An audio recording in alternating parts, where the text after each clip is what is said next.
So sorry, so sorry অনি, আমি over react করে ফেলেছিলাম।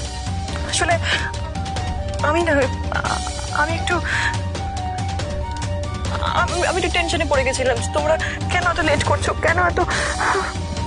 আর আরোহী, আই এম সো সরি আরোহী। আমি চৌধুরী, ঠিক আছে, আপনার এভাবে রিঅ্যাক্ট করাটা খুব স্বাভাবিক ছিল। তো আমাদেরই ভুল, জানেন, আমাদের উচিত ছিল আপনাকে একবার ইনফর্ম করে দাও। পিসিমণি, আমি রিয়েলি সরি, পারলে আমাকে ক্ষমা করে দিও। It's okay Ridhima, it's okay. Arohi, thank you আমাকে বোঝার জন্য, থ্যাংক ইউ। অনেক অনেক রাত হয়ে গেছে, চলো এবার ফ্রেশ হয়ে নাও, আমি তোমার জন্য খাবার বেড়ে দেবো। এসো প্লিজ।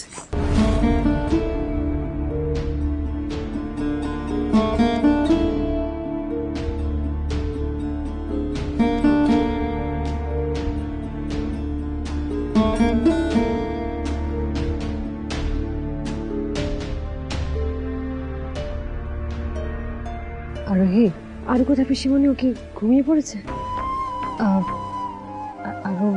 আরো বিট্টুদের বাড়ি আছে, আপাতত কয়েকদিন ওখানেই থাকবে। বিট্টুদের বাড়ি কেন পিসিমণি? বিট্টুদের বাড়ি হঠাৎ? बेटा आरोही, अभी के लिए यही अच्छा होगा। কিন্তু শোনো, আমার কথা শোনো।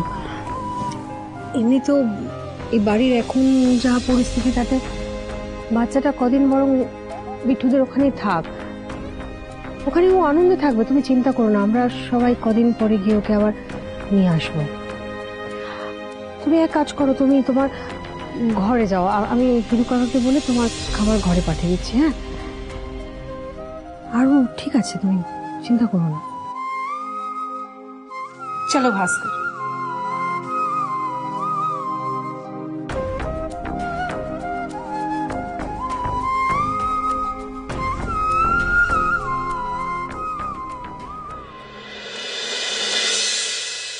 এ তুমি আমায় কোন দ্বিধার মধ্যে ফেললে ঠাকুর? চারিদিক থেকে যে কথাগুলো আমার সামনে আসছে, আমি সত্যি বুঝতে পারছি না কোনটা ঠিক আর কোনটা ভুল। না আমি মিস্টার রয় চৌধুরীকে চিকিৎসা করতে পারছি, না বাড়ির অন্য কাউকে। আর তুমি আমায় পথ দেখাও ঠাকুর, তুমি প্লিজ বলে দাও আমার কি করা উচিত, কি করলে আমি একটু শান্তি পাবো। কি হয়েছে মা? আরোহী, এত চিন্তা করো না, আমি বলছি তোমার, শোনো, তুমি একটু ধৈর্য ধরো, সবটা ঠিক হয়ে যাবে, সবটা। हाँ, और वो रिधिमार कथा एकदम गाয়ে মাখবে না। अरे उसे तो खुद नहीं पता कि वो কি বলছে। আমি ওনার কথায় কিছু মনে করিনি কাকিমণি। আমার শুধু একটাই জিনিস মনে হচ্ছে যে এই বাড়িতে যা অশান্তি হচ্ছে সেই সব কিছুর মূলে আমি। আজকে আমার জন্য আরোকে পর্যন্ত বাড়ির বাইরে গিয়ে থাকতে হচ্ছে। আর এই শোনো আমার কথা, আমি তোমাকে দুটো কথা পরিষ্কার করে বোঝানোর চেষ্টা করছি।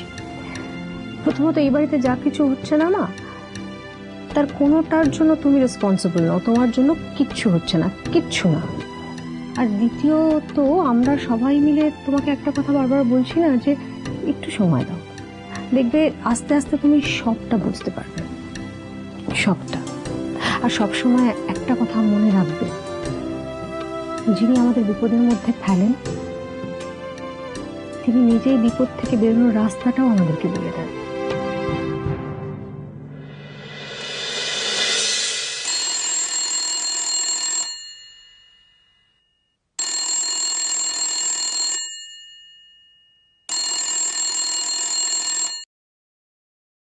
হ্যালো, হ্যালো অনিরুদ্ধ বাবু, বলছি দিদিয়াকে একটু দেওয়া যাবে গো? আসলে সকাল থেকে ফোন করছি, কিছুতেই ফোনটা লাগছে না। হ্যাঁ হ্যাঁ আমি দিচ্ছি। আসলে দিদিয়ার তো আজকে জন্মদিন, সকাল থেকে ভাবছি উইশ করব, কিন্তু কিছুতেই ফোনটা লাগছে না, সুইচ অফ বলছে। আমার মনে আছে আজ ওনার জন্মদিন, আমাকে আরো বলেছিল। আচ্ছা, তোমাকে একটা রিকোয়েস্ট করবো তিতলি? হ্যাঁ বলুন না। বলছি তুমি এখনই এই মুহূর্তে দিদিয়াকে উইশ করো না।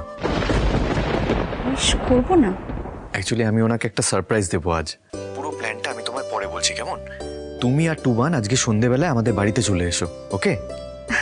আচ্ছা আচ্ছা বেশ, আমরা যাব। ঠিক আছে, এখন রাখছি তিতলি। আচ্ছা বেশ।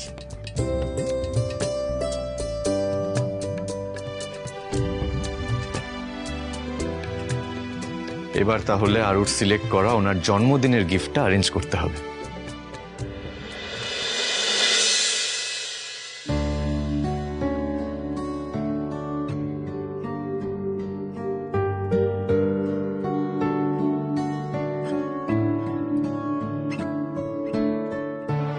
এটা দিদির জন্য বানাচ্ছ মা?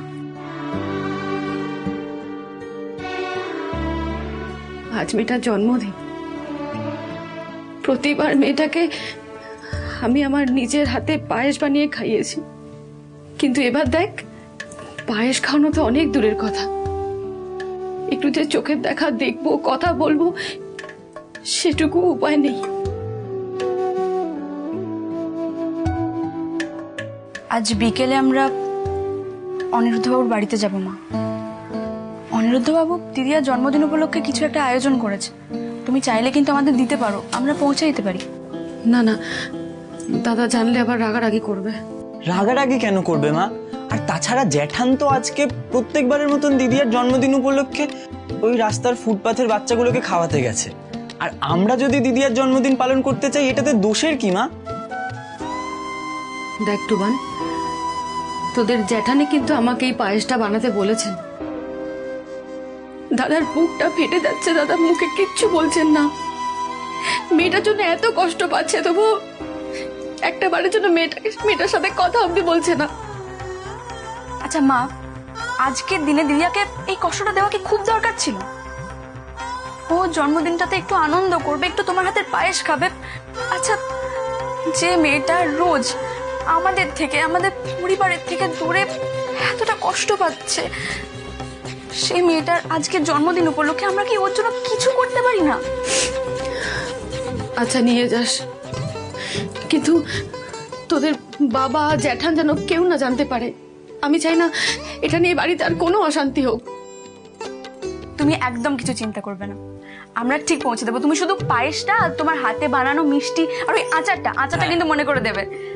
আমরা দিদির কাছে পৌঁছে দেবো।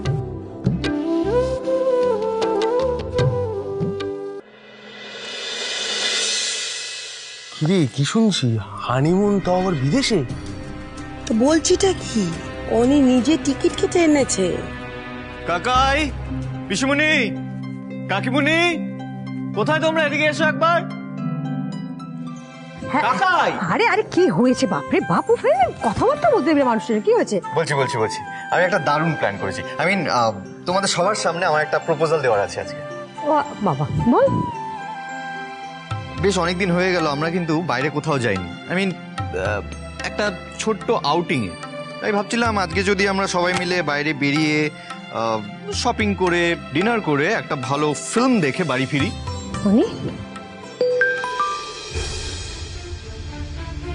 কি কেমন প্ল্যানটা?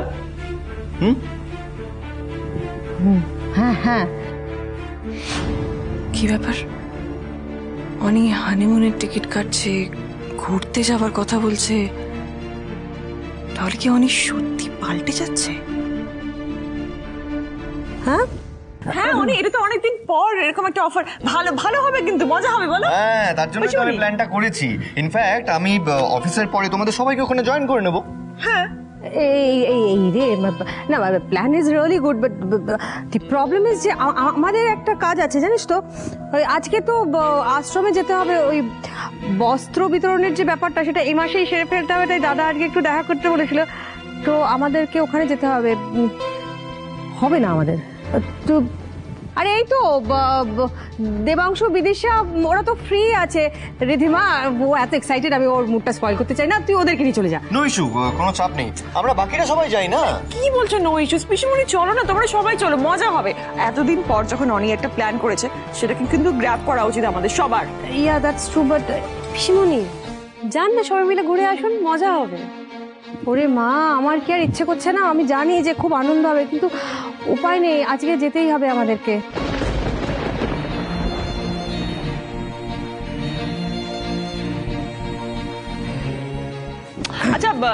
আঙ্কেল আঙ্কেল তুমি চলো অ্যাটলিস্ট, নইলে কি করে মানে মজা হবে না, জমবে না ব্যাপারটা। রিধিমা আমার তো যাওয়ার খুবই ইচ্ছে আছে। দেখো তোমরা সবাই মিলে যাবে, হইচই করবে, যাওয়ার তো ইচ্ছে থাকে, কিন্তু মানে কথা দিয়েছি আমি দাদাকে, দাদার কথাটা অমান্য করা উচিত হবে না। हाँ ठीक है, हम लोग सब अगली बार जाएंगे। हाँ আরোহী, তুমি চলো না আমাদের সঙ্গে। না না, আপনারা যান না, আপনারা পরিবার মিলে মজা করবেন। পরিবার মানে তোমরাও তো তুমি আর আরু আমাদের ফ্যামিলিরই তো অংশ। তোমরা না গেলে আমরা এনজয় কি করে করবো বলো তো? এই দাঁড়ো দাঁড়ো, আমি আরুকে ফোন করে বলছি বিটুর বাড়ি থেকে চলে আসতে। থাক মিসেস রয়চৌধুরী, ওর এখন একটা পরীক্ষা বাকি আছে, ঘুরতে গেলে আমার মাইন্ড ডাইভার্ট হয়ে যাবে, বুঝতে পারছেন তো, ছোট মানুষ। আপনারা যান, আর আমি আরুকে ছাড়া কোথাও যাই না। আচ্ছা, আমরা না হয় মিস চক্রবর্তী আর আরুর জন্য আরুর এক্সামের পরে আবার কোথাও যাব, কত জায়গা আছে, টাইমও আছে। কি হ্যাঁ তাই তো। কি বলো কাকাই? হ্যাঁ সেই ভালো, তখন একটা পিকনিক করা যাবে। হ্যাঁ এটা তো দারুণ আইডিয়া, শীতকাল তো। হ্যাঁ এক্স্যাক্টলি রাইট। আচ্ছা বেশ, তাহলে আর কি করা যাবে, আমরাই যাই। দেখো অনেকগুলো মুভি চলছে ভালো ভালো, কিন্তু কোনটা দেখবে সাজেস্ট করো তো একটু।